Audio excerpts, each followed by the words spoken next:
Hey there, cats and kitties. I am the Blues Man, Johnny Blues, and this is going to be a brief little review for Sword Art Online, Episode 11. I have to say I really enjoyed this episode, but I'm left stunned and mystified by the end of it because we very much end on a cliffhanger, at least to my estimation. And I was under the impression from what I've heard from people who are a little more familiar with the light novels that this was essentially supposed to be a side story and most likely contained to just one episode, and thus after which we would follow back into the main storyline. But it seems very much like this is going to continue into the next episode, and whether that has to do with the main storyline or continuing whatever this side story is, I really don't know, and I'm just absolutely questioning what's going on.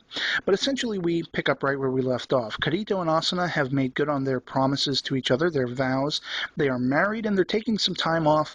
They've spent all their money in the game to buy this beautiful cabin overlooking a lake in the mountains, in the woods, and everything.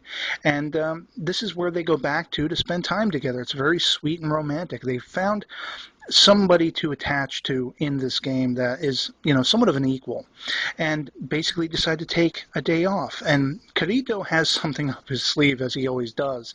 Now, Asuna also ramps up the cute in that she wants to be carried on his shoulders, and he's very embarrassed by that when they're spotted by some fishermen and everything, and he ends up running off, and it's just really fun and cute to see. Now, this is all building up to something very interesting when Kirito starts telling Asuna a story about the haunted woods that they're heading toward, that some woodsman was out there, he encountered ghosts, and my first impression was, could this be the lost souls of people killed in the game? But he ends up saying that it's something to do with monsters that have been bested and so forth, and I'm thinking game glitches, that kind of thing. And sure enough, Asuna looks over to her right, and there is this sort of spirit-looking young girl in the woods, matching very much the description of what Kirito had just described in his story. Now, basically, she jumps down, and Kirito spots the girl, and he realizes this is a real flesh and blood girl, or at least as flesh and blood as you can get inside SAO. And he rushes over, and at first he's really sort of set amiss because she has no cursor over her head. What does that mean? And my first thought was NPC, non-playable character, which is something they actually consider, but is easily dismissed when they get her back to their little cabin.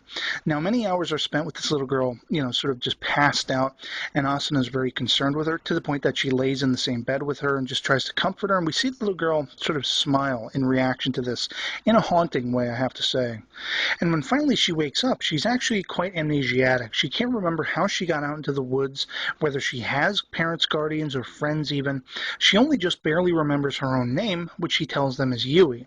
And I did think it was quite adorable and funny that she had trouble pronouncing Kirito and Asuna's names, calling him Kito and her Auna.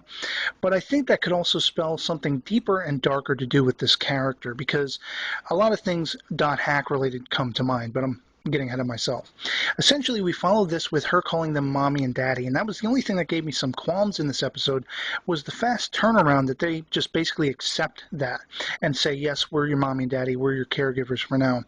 I know they want to make her happy and feel safe and everything, but I'm assuming the light novel side story that this was based on must have delved into this a little deeper, because it just seemed like a really quick turnaround to me as it was handled in the episode. Now, the scene that follows with little Yui wanting to taste some of Kirito's sandwich, which has the spice in it, I thought this scene was just lovable and fun, and had this played before she called them mommy and daddy, I probably would have been able to swallow it a little better, because Kirito is just chomping at the bit to have her dive in head first and taste his spicy food, because of course he loves it. Asuna's not quite all for it, but I just thought this was a really adorable scene.